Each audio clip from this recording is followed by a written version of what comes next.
De partout, on venait à lui. Frères et sœurs, c'est la conclusion de l'épisode du lépreux guéri par Jésus, relaté dans l'évangile de ce dimanche. Elle n'a rien qui surprenne. La nouvelle de la guérison a dû connaître un retentissement considérable et accroître la réputation de celui qui proclame l'évangile et chasse les esprits mauvais, à tel point que Jésus ne pouvait entrer dans une ville. Il restait à l'écart, dans des endroits déserts. Mais comment expliquer l'interdiction donnée aux lépreux guéris de divulguer sa guérison? Saint Marc ne dit rien du lieu de la rencontre et de ses circonstances. Plus sobre que jamais, il centre le récit sur le tête-à-tête de Jésus et du lépreux. La scène s'est-elle déroulée en présence de témoins? Nous ne le savons pas. C'est le lépreux qui, une fois Jésus parti, proclame et répand la nouvelle de sa guérison. Soit un ordre donné, aussitôt transgressé. Une foule à la recherche de Jésus qui la fuit. Deux actions contrastées. Le démon de la mort, c'est ainsi que les anciens juifs désignaient la lèpre. L'impureté rituelle qui en résultait faisait du lépreux un mort en sursis. Il était condamné à vivre parqué à la sortie des villages hors du camp, dit le livre des Lévites, tenu de porter des vêtements déchirés, d'avoir des cheveux en désordre, d'agiter une cloche et de crier « impur, impur » quand il sentait des basses fosses. Quand le lépreux vient vers Jésus, Jésus ne s'écarte pas. Saisi de compassion par sa simple prière, ému par son geste d'adoration, il s'agenouille devant lui, écrit saint Marc. Jésus répète sur le champ les gestes qui ont guéri la belle-mère de Simon. Sauf que cette fois, il brave un interdit. Il étend la main, touche l'intouchable. Ce faisant, Jésus montre qu'il agit en maître. Un maître à l'abri de toute contagion, un maître qui fait fi de toute contagion.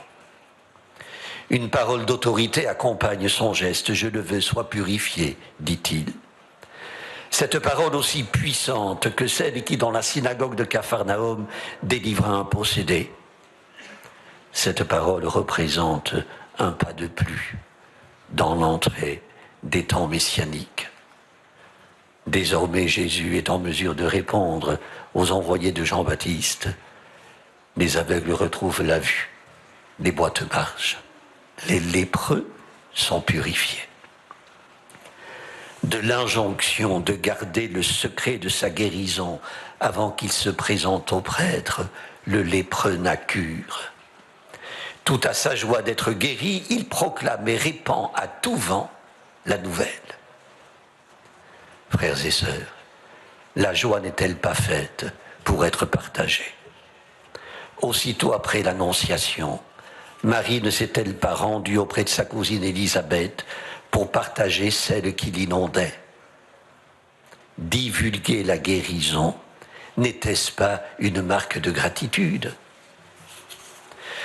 Que les exégètes expliquent qu'il nous faut entrer dans le mystère de Jésus avec prudence, éviter toute interprétation erronée, c'est sage. Jésus sait que la foule se pressera autour de lui à la recherche d'un guérisseur, d'un roi, d'un libérateur. Il sait aussi que pour elle, Dieu est le Tout-Puissant qui renverse les ennemis. Mais il sait aussi que la foule est versatile, adulatrice un jour, hostile le lendemain. Il sait qu'il faudra récuser toute image falsifiée, caricaturée, défigurée de son Père, y compris auprès des siens. Il ne faut en aucun cas se méprendre sur sa messianité. Ce jour-là, l'heure n'était peut-être pas encore venue. La guérison du lépreux écrit le pape Benoît XVI, résume toute l'histoire du salut. Tant elle manifeste la volonté de Dieu de guérir, de purifier, tant elle démontre que l'amour de Dieu est plus fort que tout mal, même le plus contagieux et le plus horrible. Jésus, guérissant le lépreux qui vient vers lui, c'est Dieu à la rencontre de la souffrance. La main qu'il lui tend, c'est celle qui nous tire de l'horreur du gouffre, de la vase et de la boue, pour nous aider à reprendre pied sur le roc, à raffermir nos pas, comme chante le psaume de David.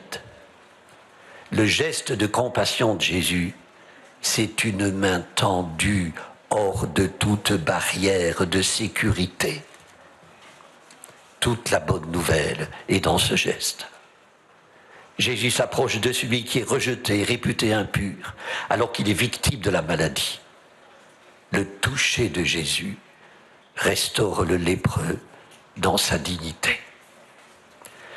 Frères et sœurs, il y a 5 ans, au cours d'une audience générale, le pape François faisait une confidence que je souhaite aujourd'hui vous rappeler.